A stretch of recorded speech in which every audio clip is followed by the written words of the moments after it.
தொழுகை நிலைநாட்டு, அடிப்படை அது. உன் இறைவனிடத்தில் நெருங்குவதற்குள்ள அடிப்படை அஸ்ஸலா தொழுகை. தொழுகை இல்லாதவருக்கு இறை தொடர்பு கிடையாது. இறைவனை விட்டு நீங்கியவர் இறைவனை மறுத்தவர் என்று கூட அல்லாஹ்வுடைய தூதர் ஸல்லல்லாஹு அலைஹி வஸல்லம் சொன்னார்கள். தொழுகை ஒரு மனிதனுக்கு இந்த உலக வாழ்வில் மறு உலக வாழ்வில் மிகப்பெரிய வெற்றி தரும். இறை தூதர் சொன்னார்கள், யார் ஒருவன் தொழுகையை பாதுகாப்பானோ அது வெளிச்சமாக, சாட்சியாக, உதவியாக இந்த உலகத்திலும் நாளை மறுமையிலும் வரும். அவனை பாதுகாக்கும் தொழுகை, பாவங்களில் இருந்து தடுக்கும். இன்ன ஸலாத்த தன்ஹா அனில் ஃபஹ்ஷாஇ வல் முன்கர். தொழுகை மானக்கேடான அசிங்கமான காரியங்களில் இருந்து அவனை தடுக்கும்.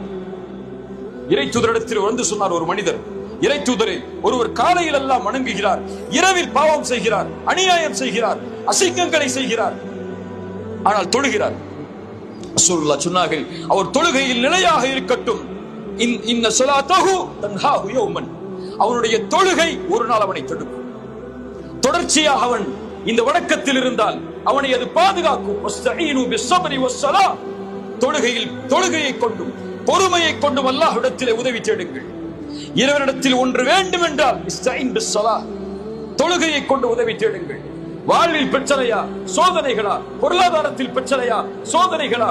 உறவில் பிரச்சனையா, சோதனைகளா? இஸ்தஈன் பிஸ்ஸலா. தொழுகைதான் அடிப்படை.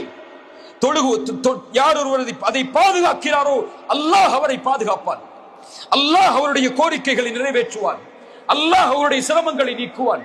யா புனைய அக்கிமிஸ் ஸலா, என் மகனை தொழுகை எடுத்துக்கொள், நன்மையை ஏவு, தீமையை தடு. வஸ்பிர் அலா மா அஸாபக். சோதனைக்குரிய உலகம் அது.